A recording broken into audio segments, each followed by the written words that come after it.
Welcome to The Actor's Choice, where the actors and actresses have a chance to talk about themselves and their careers.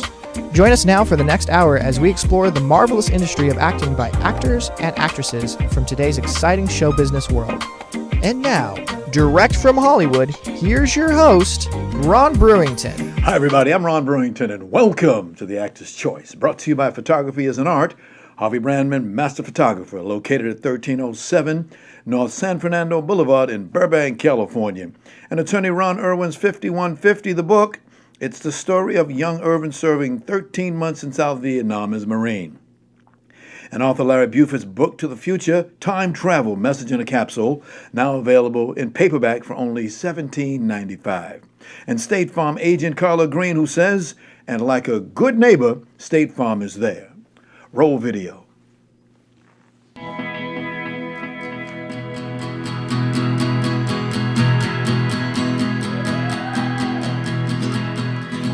So often in life, we find ourselves in such a hurry to reach our destination. We end up missing out on the journey. I'm Christina Cha, lifelong student, storyteller, and world traveler. My mission is one of discovery, to find the forgotten places, turn up old stones, and share personal stories of the people who live there now. This is a spectacular building, one of the greatest buildings in America, and we wanted it to be once again open to the public. Fred Harvey invented American tourism. La Posada was his final hotel. After being abandoned for over 40 years, it was lovingly brought back to life. And this, of course, was the biggest train Today, station. ladies and gentlemen, I'd like to introduce you to a young lady who's been making tremendous gains in her life as to what she has done and what she wants to do. My guest is a world traveler, writer, TV personality, actress, producer, consultant, and the ultimate connector. Please introduce to you and to us, Christina Cha. Hi. Like cha-cha-cha. It is like cha-cha-cha. I'm so glad you know how to pronounce my last name. When I saw your name, I said, hey, I got up, got down, get down. Welcome to The Actor's Choice. It's a pleasure to have you here. Thank you. Pleasure to be here. First of all, please tell me, where were you born and where did you grow up at? I'm a native Angelino. I know that's rare, but I was born in Glendale Memorial Hospital, and we actually lived over in the Hollywood Hills. My dad had a gas station in Beverly Hills right there off of Duhaney and Wilshire, which is no longer there. It's a CVS pharmacy. Yes, Hollywood is growing by leaps and bounds. It is growing so quickly. You know who Johnny Grant is, right? No. Used to be the former mayor of Hollywood. He's passed away. But if he could see what Hollywood has become as you walk through buildings and It's streets. like Times Square. Exactly.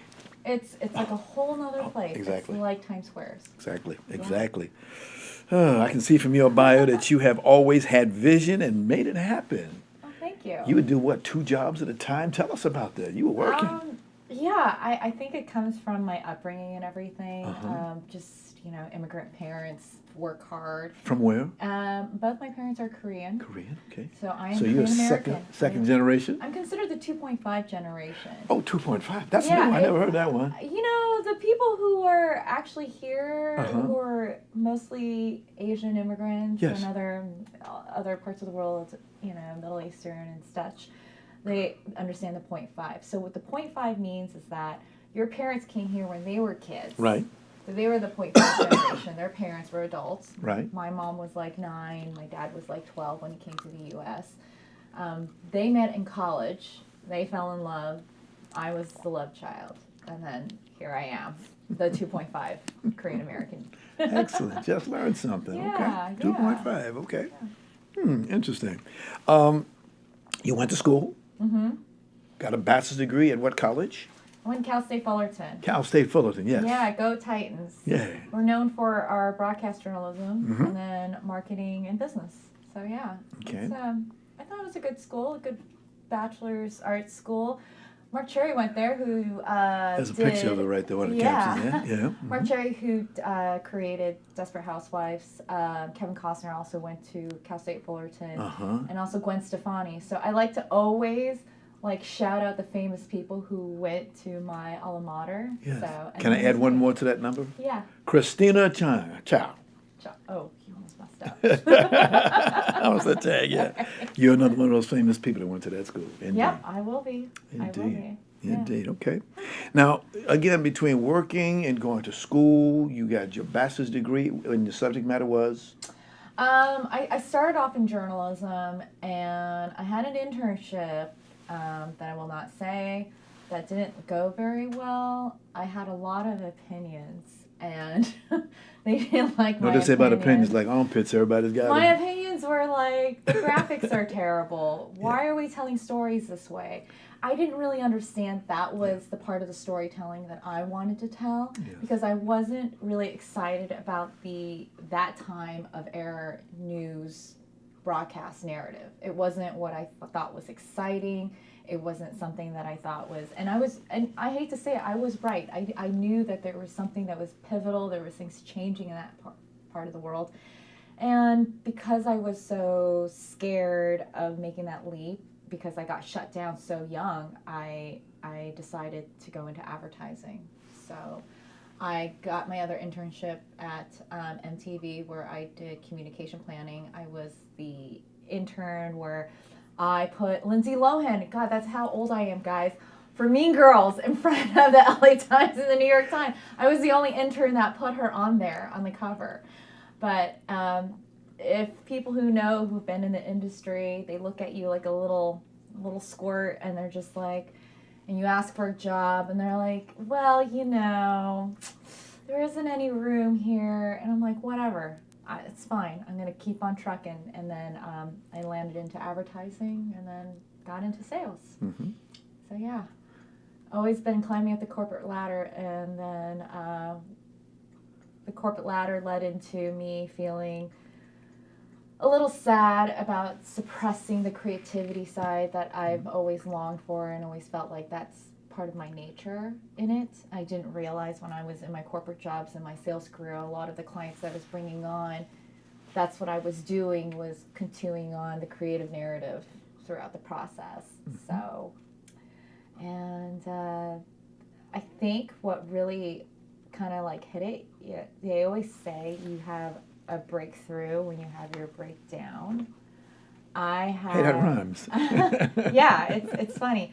I had my breakdown during the Great Recession, when everyone else was freaking out and lost their job. I lost my job as well, and there was that opportunity to go on a reality show. Yeah.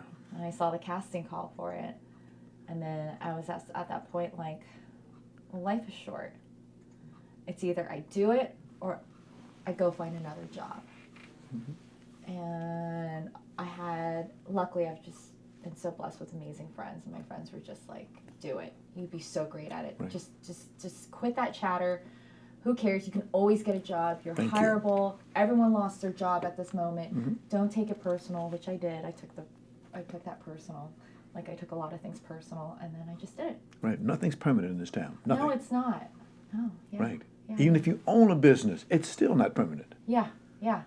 So you just got to put your money away and wait for a cold day and hold it back, but just keep on living and having fun and doing what you're doing. Yeah. Yeah. And like you say, you got a lot of friends. That's another counter for you. Yeah. I think when you select your tribe, I think when people come into LA, they're like, I don't know about LA. I don't understand this place. But you really got to be super selective. There's some really great people, and there's some really awful people.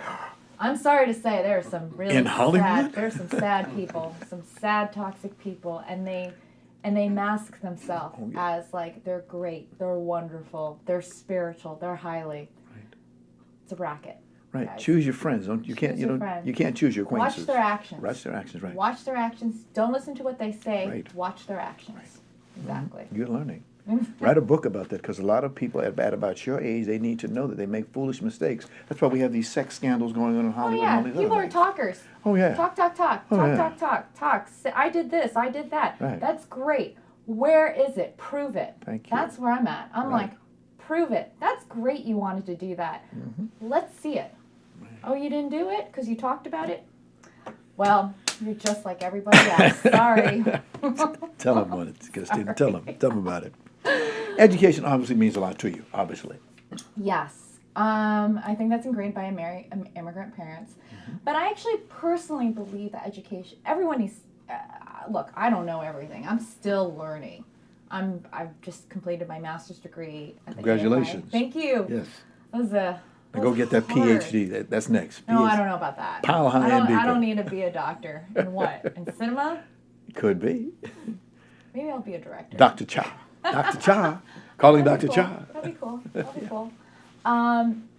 Yeah, I think what's great, and a lot of people, actually a few of my mentors have told me, they're like, you don't need to go to film school. You don't need to go to school for this. And I heard what they were saying, and I agree on some aspect of it, but there was the other spectrum of it too, is that there's so much that I didn't know too, that I wanted to come in with like a full knowledge. And then also, I wanted to make my mistakes in school before I took it into the professional world. Because once you put yourself out there, your reputation is there. Hey. You might as well mess it up in school. Sure. I'm a professor over at Santa Monica College. Yeah. And we have all kinds of different personalities and people going to school there. Yeah. And you look at them sometimes, you scratch your head, you say, hey, what's your goal? Where are you going to go? My biggest thing I said to them, your attitude will affect your altitude. Oh, 100%. I agree with that, 100%. That's so true. Attitude is everything. Everything. Everything. You know, if you don't have the good attitude to come to school every day and say, oh, what am I going to class? I really don't want to be here. Well, please do me a favor. Do us all a favor. Bye. Go find something else to do. Let other people come in who want to get an education. Exactly. People like yourself. Right, exactly. And what school did you get that master's from? The AFI Conservatory. Ooh, the Yeah. AFI? AFI. American Film Institute. Yes. Yes. It's an expensive school, guys. Very expensive. Quite an investment. But you got, I'm in it. You're in it, but you got that paper, a master's degree from them. Yeah, Master's in Fine Arts. That looks great. Thank you. Yeah. And I think in the future, I also do see myself giving back and teaching too. Good. Not right now. I'm a little tired. Okay. I think I'll incrementally Okay. add on a few people, but not like entirely. But Gotcha. yeah. In 2000, well, actually started about 2004, 2006, somewhere around in there. You got some jobs. You were working different types of jobs. Are you a member of SAG after? I'm not a SAG. You're not? I'm SAG eligible. What happened? The thing is, I've done a lot of SAG jobs, and I was wavering. This is what you don't do if you really want to be a serious actor, is wavering. I was wavering. I wasn't sure whether or not if I was fully in love with acting, because I didn't enjoy auditioning. I had massive anxiety. I had, it wasn't that I wasn't great in acting class. My acting coach would say, you're great. You should continue on. You should do it. You do so great in scene studies. So I studied, I studied Meisner and the method style of acting. Excellent. Excellent. And I think it's choice. important as a filmmaker and as a producer to actually go through those classes and know. So you can communicate and convey with the director and also with the actors, because if you don't, they're going to look at you like you're a moron. Right. So you have to do it. Right. And I'm glad I did it. I had a moment where before I joined AFI, I had 3 things that were coming at me. They were coming at full force that I was very confused about. One was, do I want to continue on as my career as a professional? So I was a creative IT tech consultant where I worked with a lot of the studios. I helped them headhunt. I found them executives from vice presidents to art directors, to their creative directing team, to their VFX division team. I knew a lot about post, and I helped them find talent, key people that I took from other companies and placed them in so they can get jobs, so they can grow their infrastructure. So I had an interviewing opportunity over at Facebook, and then I had another opportunity, callback, for a show on the CW network that I won't say, for a reoccurring role. I didn't get the part. Right. And before that, I had 28 callbacks for other stuff that I absolutely frustrated about. Like really cool jobs, like a BMW commercial, a Budweiser commercial. I don't care about Budweiser, but anyways, it's stuff like that. Like would have been a really great paycheck. Right. I do not get those for whatever reasons, and I can tell you why. Some of them are really dumb, Ron. Yes. Like, how Korean are you? Like what? Like Korean? Yeah. I'm that's my heritage. Right. But you don't look Korean. What does Korean Show look me like? what a Korean person looks like, please. I like to know. The things that people say. It's Things amazing. that people say, Amazing. you know, it's really funny. And I'm Yeah. like, you know, I just like to let you know that all humans, we're not entirely purebred. Right. We're not. Oh, that's a I subject. mean, I know, that's another subject that we want to go Woo! into. But What was the name of the Human country? Right. evolution. What country did civilization start in? I mean, we all came from Africa. Right. I mean, I'm sorry, but it's like 23andMe. Duh, it's right there. And, you know, Marco Polo, Genghis Yes. Khan. There's going to be some mixed blood in me, okay? Sure. Whatever it is. Right. And then I got this acceptance letter to the AFI Conservatory, and I did a lot of meditation on it. A lot of long walks on the beach. Yeah. And said yes and signed over that financial aid loan. Right. What did your parents think about it? My dad's really proud. He's really, really happy that I decided to go this route. And he just wants me to be happy. And he's like, this is exactly why we came to this country, is so our kids can fulfill their dreams. My mom is slowly understanding it. I have a tiger mom. Go ahead, Tiger. Yeah. Uh-huh. Yeah. So you're a little tiger then. I am. I'm a little tigress. It's funny. So my mom had this story when she had a dream about me. She was so set on that she thought that I was going to be a boy. Because that was, I don't know why they did not do the test to see whether or not that was a girl or a boy, but she had this dream that she was walking into this dark cave. And as she was walking in, this tiger comes out. And then all of a sudden the light peers out and you can see the tiger coming through, and it looks at her dead in the eyes. And it pounces right on top of her. And that's what she thought in her Korean upbringing, that I was supposed to be a boy. So she was so sure of it, and everything was blue. My nursery's blue. My favorite color is blue. My favorite color is green. Oh, green. I like green. What's that green over there? Yeah, green. Yes. Give me all So, the green. Give me the green, please. And here I am. I'm a female. I'm a Hey, strong tigress doing fine. female. Hey, these things happen, you know? These Yeah. things happen. Yeah. Yeah.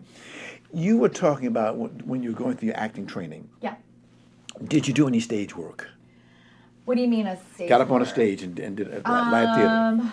Only in high school. Okay. I've always admired people who are in theater. I Okay. just thought it was so great. There's a romanticism behind it. It's such a romantic phase, and it was like one of the happiest times when I was like in middle school and in high school. So I got into theater because my parents were divorced, and I moved around a lot, and I guess, like, for me, I was trying to find my voice and try to understand who I was. And going into theater as a kid was a way for me to discover myself more. Gotcha. And also build my confidence. Yep. And I was afraid to make friends with people. And this got me out of my shell. And now everyone thinks I'm an extrovert. Good. Good. Because in 2012, it seems like your whole life changed with a role on the hit TV series Survivor. Yeah, Survivor. Yes, yes. You know, it's funny. There's a joke about it. I think reality TV is something that is, I don't think anyone has ever forecasted it to be as big as it is now. I Right. mean, one, it makes a lot of sense in a production standpoint. You don't have to pay the union dues of SAGs unless you have your crew. But as far as the overview of it is, it's not expensive, except for the one that I was on, Survivor. That was an expensive production. I think they were saying it's about close to like 25 million or more per season that they do. That's not bad Yeah. for non-SAG members. Yeah. It's not bad. Not bad. Right. Yeah. And as we were talking about in the green room, as you know, there was a time when the writers and the producers were not getting along. And that's basically what led to reality television. Yeah, the writer's strike. Right. Yeah. And like, you know, there's something about certain reality shows. I picked Survivor because I was a fan of the show. Because, have you ever read the book, Lord of the Flies? Yes, I have. Oh man, it's like that to the T. People get crazy and greedy.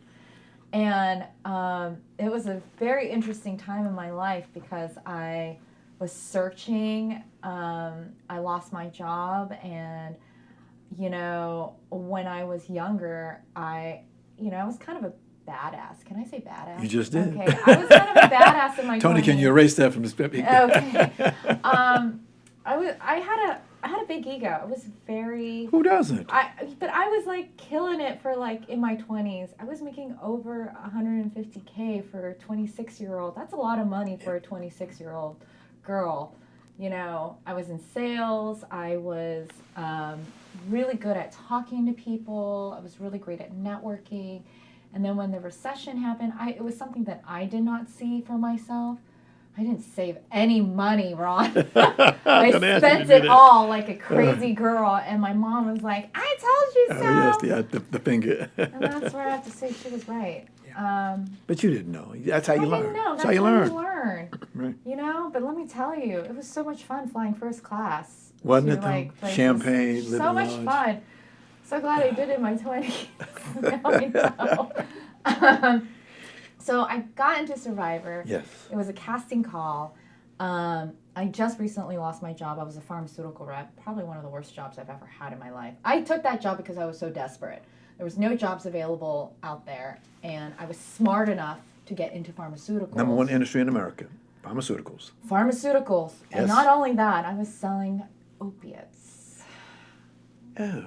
Yes, Okay. Painkillers. That's Okay. another conversation to Okay. tell you what I think about all that. Okay. So, I will not go into it. Thank you.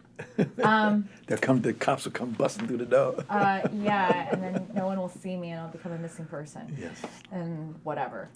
You can make a narrative out of that. Okay. Make an narrative. The thing when I went into Survivor, it was really, really crazy. I had a big ego. I didn't really know about it, but it was in that mask insecurities. When you see these people, they do a lot of talking, they show off, I'm this and that.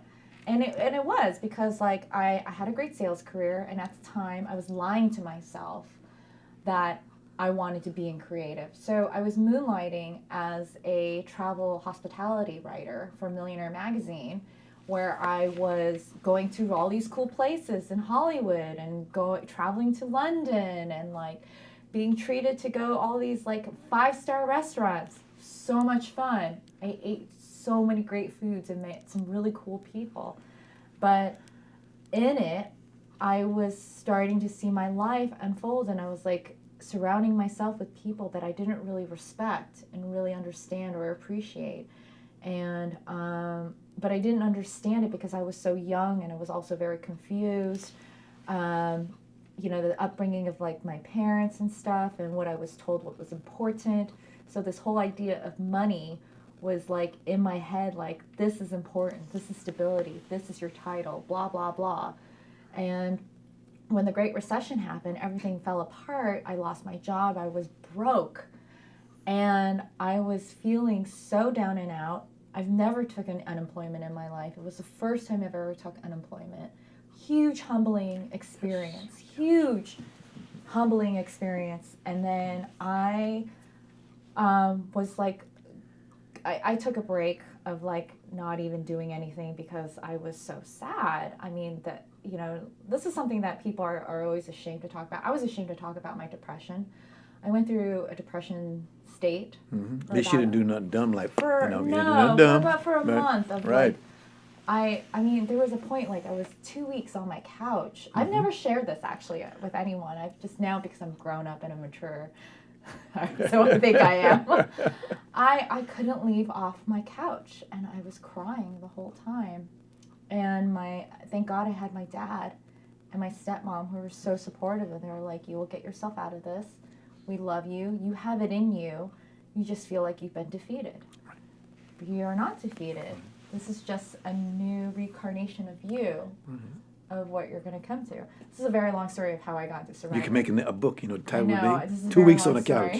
story. So I got on, there was a casting call, I saw it on because I was watching the show, and the way how I got into Survivor is that I used to watch Survivor often because I've always been fascinated by human behaviors and the psychology behind it, and I always felt like, God, I would be so good at this show. I know all these like mind tricks that these people are doing, or so I thought. Right. I didn't know anything. I got into the show. I auditioned with my iPhone. Was being my arrogant self, and that's what got me on the show. Be as douchey and arrogant on your taping, you will get yourself booked. You try to show this side of Christina, not interesting. Nobody wants to see this side of Christina. They like the old Christina, which was kind of funny. The little tiger. A little tiger. And I got on it, and I was doing some self-work on myself, and I was trying to figure out, and I had 2 books with me that I brought myself to the plane, and one was The 48th Law of Power by Robert Greene. I didn't read that book. I decided to read this other book. I decided to read this book called The Art of Happiness by the Dalai Lama. And I read the entire book before I started the game, and that's when I started understanding meditation. And I'm like, I'm going to give this meditation thing a try. I want to see how this all works. And then it was hard. It was so hard. And when I got into the show, I didn't realize that like I'm stuck in this island with a bunch of like other egomaniacs who are also narcissistic and sociopathic too. And then I started thinking, I'm like, holy crap, do I have these issues too? Am I this person too? And then someone says, no, if you're questioning it, you're not. So I was like, okay, thank goodness. All right, well then let's see what I need to do here. And then the first time on the show was you're seeing me through the stages. Like people who would watch the show, they're like, it's very confusing, Christina, because you come off like this high power. You're like, I'm gonna go in there, and you're like, I start negotiating fire with a boy. Oh, first of all, they do this psych test, like what you get along with. I think I might have scored and said I do better hanging out with men than I do with women. It's true. I don't know why. It just is. So they decided to make this a battle of the sexes. So it was like men versus women. Notice I put the women on the right side. Okay. And I realized all these conflicts were coming up with me and these women. It was so crazy. I don't know if you want to roll a clip and show. Yes, we have a clip. We're standing by, ready to all roll right. that clip. Well, then you'll see how Go, it was Tony. before.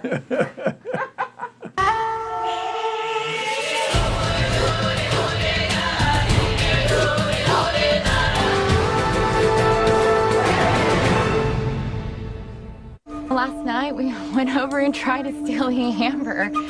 Did we start a fire? Yeah. Did it last? No, it died. Fire is so important. We need to get that fire today. 20 fronds and you got a deal. Yeah. Okay. She is a negotiator. Yeah. I've learned a lot. I'm about to punch Christina in her face. I see what she's doing. She's trying to be friendly with the guys, and she's the first one who's gonna go. First one to go. Challenge is over. Yeah. All right, men, no tribal council tonight. Grab your stuff, head back to camp. Women, I'll see you tonight at tribal, and I will give you an update on Courtney. But I'm gonna definitely turn the tables around and let them know that Christina needs to go. It's guys versus girls, and she's playing that side and playing us at the same time. She's poisoned.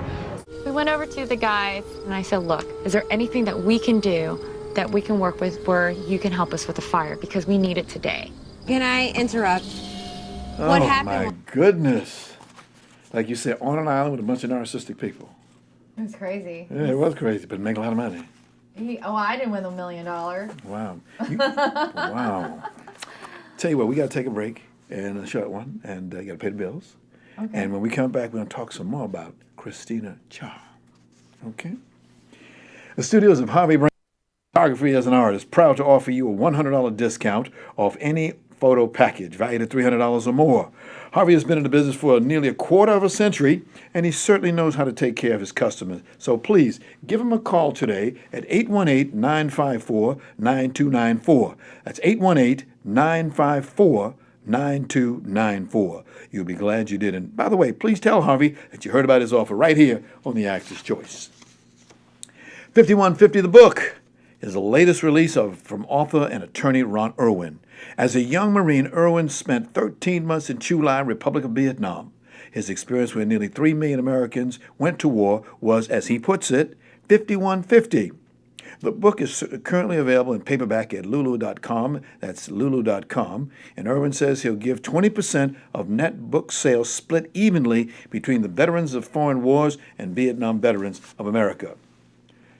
Book to the Future, Time Travel, Message in a Capsule, is a new book by author Larry Buford. It's a historical and faith-based account of how what we do and follow today will affect us tomorrow. The author also calls it an adventure for those who want to travel back through time. The book is now available in paperback for only $17.95 from Amazon. Get your copy today. And now a word from State Farm agent Carla Green.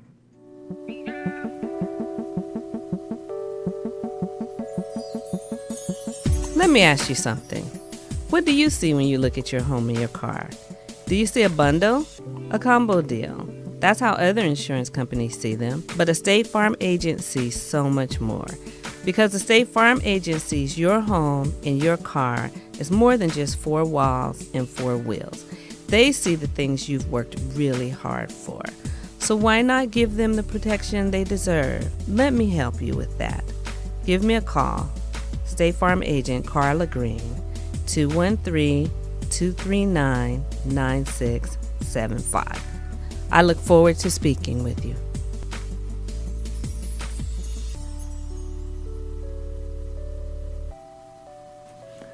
Thanks, Carla. Like a good neighbor, State Farm is there. For more information, call 213-239-9675. That's 213-239-9675.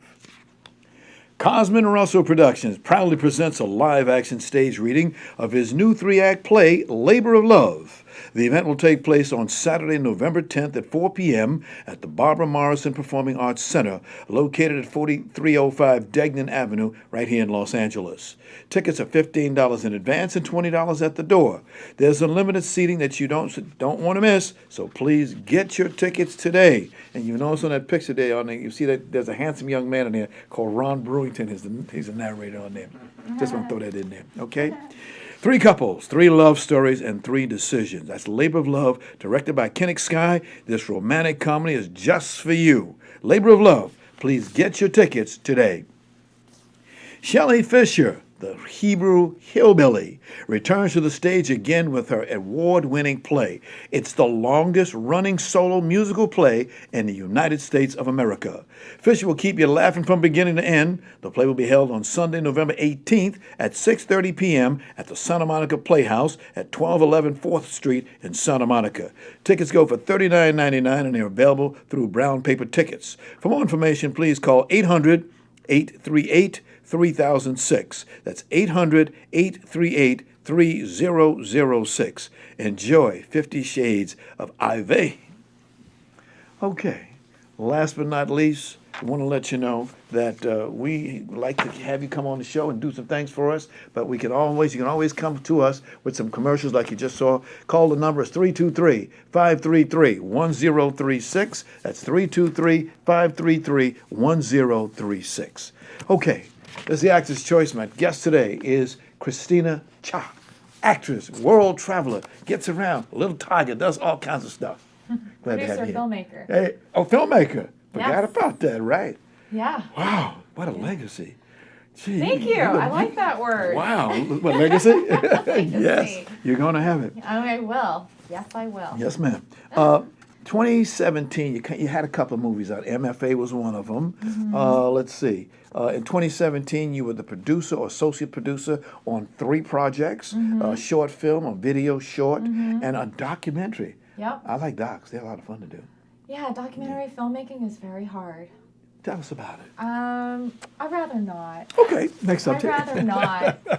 But I will say, and when you hear that, that means there were some issues. Oh yeah, you're gonna always find There's issues. always issues, Yeah. but I will say that the hard part of when you're doing a documentary, that actually kind of comes into my whole roots passion of getting the right proper narrative and story in journalism, because I come from a journalism, background degree. I always want to be accurate as far as like finding facts and why that is so important. Yes. Even when you're telling a story, like you always want to make sure the facts are correct. I mean, things are always like, whatever, this is a point of view. There's a difference between point of view and factual information. So that's where it rests and why I won't talk about things. Okay, moving right along. Now you've been in front of the camera. Yeah. And now you went behind the camera. Yes. Why? I enjoy the behind the scenes far more. I think because I'm maybe a control freak. When you're acting, you have no control. The director and the producers have control over you. Right. And I didn't realize that was my issue with it. I didn't know that was my issue. Like, that I am a control freak. Okay. But I also thought of it from the other side. When I was in front of the camera, I would be frustrated with the people behind the camera. And not that I was always constantly arguing, although everyone saw the clip of me like I'm doing things. I just want everything to be the best it can be, really. Even like when I'm behind the camera, I have so much passion into making sure that my crew is taken care of, my actors are taken care of. It's like, for me, it's not so much of a control. It's like, it's really understanding like hospitality, like side of it. Like people don't know that, but filmmaking is an aspect of hospitality. Sure. How is the dynamic of the collaboration? If people aren't happy and they're uncomfortable and they're not enjoying what they're doing, it's going to come into the workplace. Oh, yes. And how it is. And I think that also kind of stems from me and my background, where I was a recruiter, and also in my past corporate career, I worked a lot with a lot of corporations and really discussed about how do we make the morale better in a work environment, because that affects performances. Sure. Pay them more and give them more food. That Exactly. Helps. That helps. And it's also the same thing on stage, on performance. Like, Right. you want that, you got to have to create that really strong, supported system. Your actors need to feel like they feel supported by your director. Your director needs to know that you support them on their vision, on what they need to go, and you are not stepping over them too. Yeah. And your crew needs to know that you got their back and you're going to take care of them, and they're in a safe place too. Yeah. I really have more passion in being behind the camera than not that I don't ever plan to be on front of the camera. Why I have not? fun with it. Why not? Go get some additional training, and there you are. It's not as easy. People say, now is the time. I'm too old. I'm never too old. I know some people older, that are directing, doing It's fine. a weird age to be in it right now. It's like, what role am I going to go into right now? You got a lot in front of you. I'm sure. But you know how to take advantage of opportunities. I remember when you said that a few moments ago. Yeah. Caught my eye, yes. Yeah, it's got to be the right fit for it. And I really have so much to give into, like, when it comes to the filmmaking process. I really love supporting the vision of it together. Like, I'm not attached to it. So, like, I have a film, my first feature that I'm producing, that's going to happen in next year. And the name? Is She. I actually didn't want to say it out loud, but I just did. So okay. It's She. She, okay. Simple. Working title. Working title. It can change. Okay. But it's a horror. It's a psychological horror, and has a lot to do with what's happening with the whole Me Too concept. Wow. I actually wanted to keep that silent. It's not leaving this room. Tony, lock the door. Except it's going on air. I just realized that. By the way, don't give me secret, guys. Yeah. I'm really bad at secrets. I'm not going to tell that we're heard around the world. Don't give me secrets. I'm also bad at lying, so let's not do it. That's okay. We'll assume that. But it's interesting in today's filmmaking. Yeah. First of all, you got money, you got big budgets, special effects, talented actors. I mean, you got it's amazing. Yeah. Back in my day, we had, well, I'm not that old, but I can remember when they had silent films. I'm not that old, but I can remember silent films. So look what they had back then, and look what we got now. Yeah. Yeah. Yep. Come a long way. Yeah, it is a long way. It's really interesting. I love getting talented people together, and I think that comes into like my background of like being a recruiter and just bringing in talent. It's like you feed off that energy, you know? It's just like being around good people.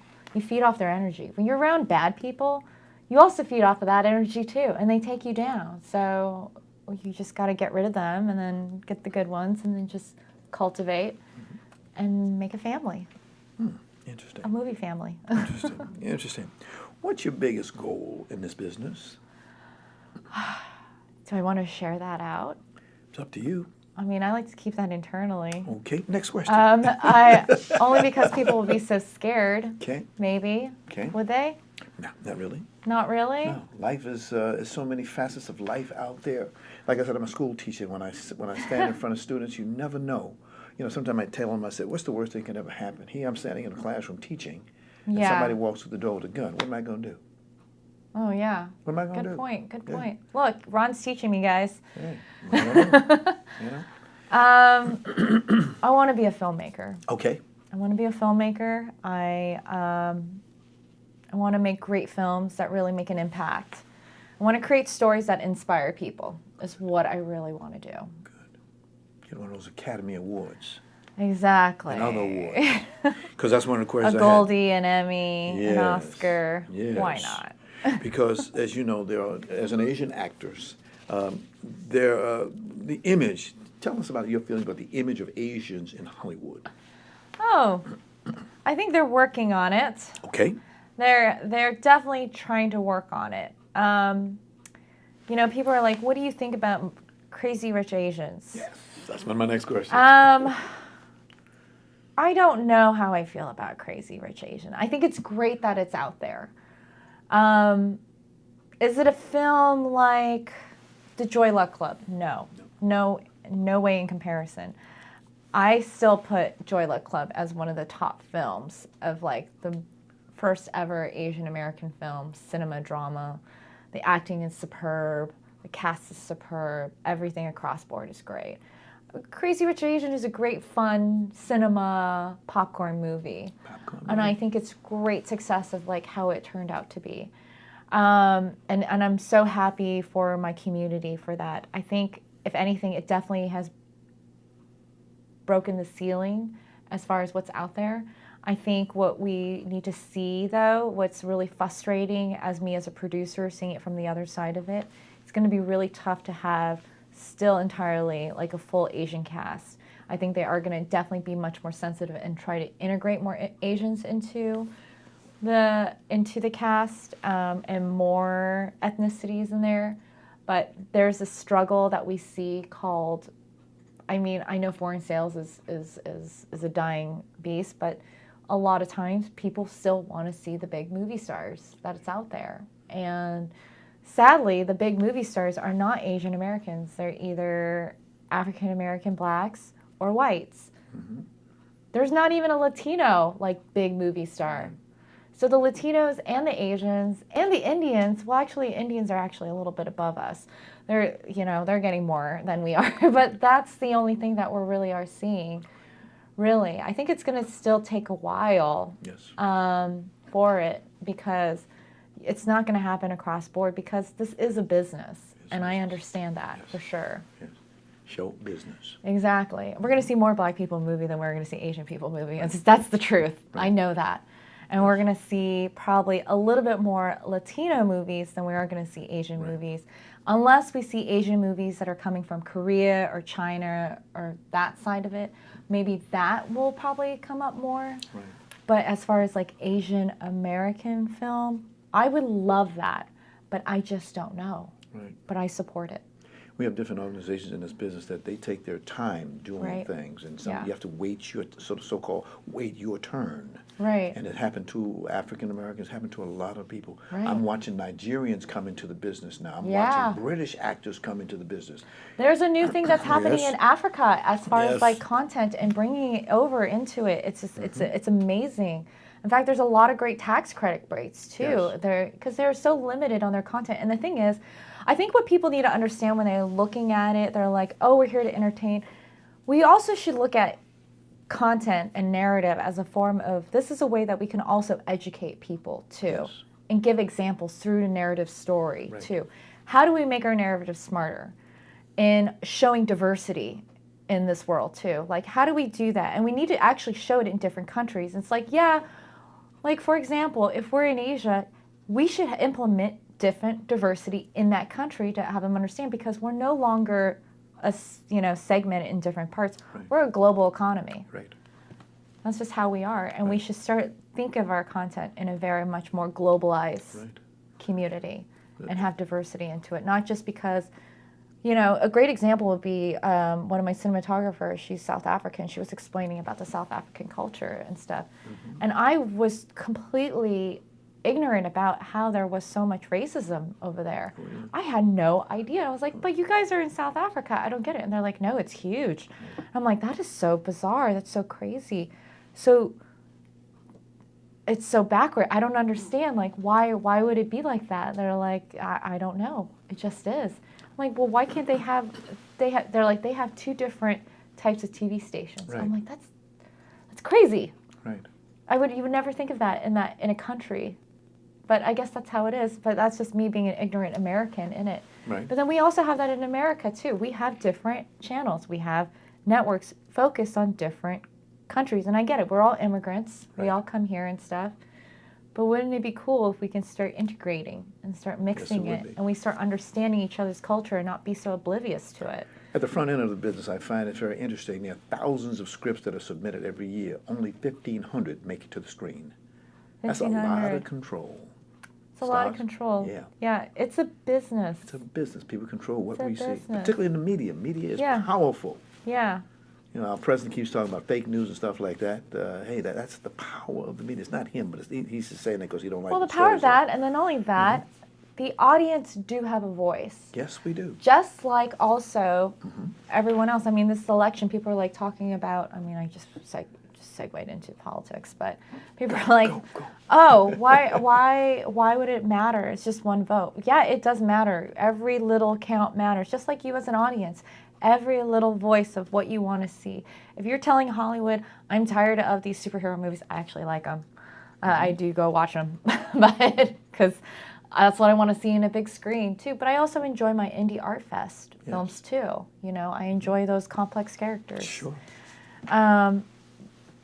But you know, it's complicated because the theaters are making it much more expensive. It's like $20 to go see a movie Right. when you can wait 2 months and you get it on demand on Netflix. Right. Like, what would you rather have?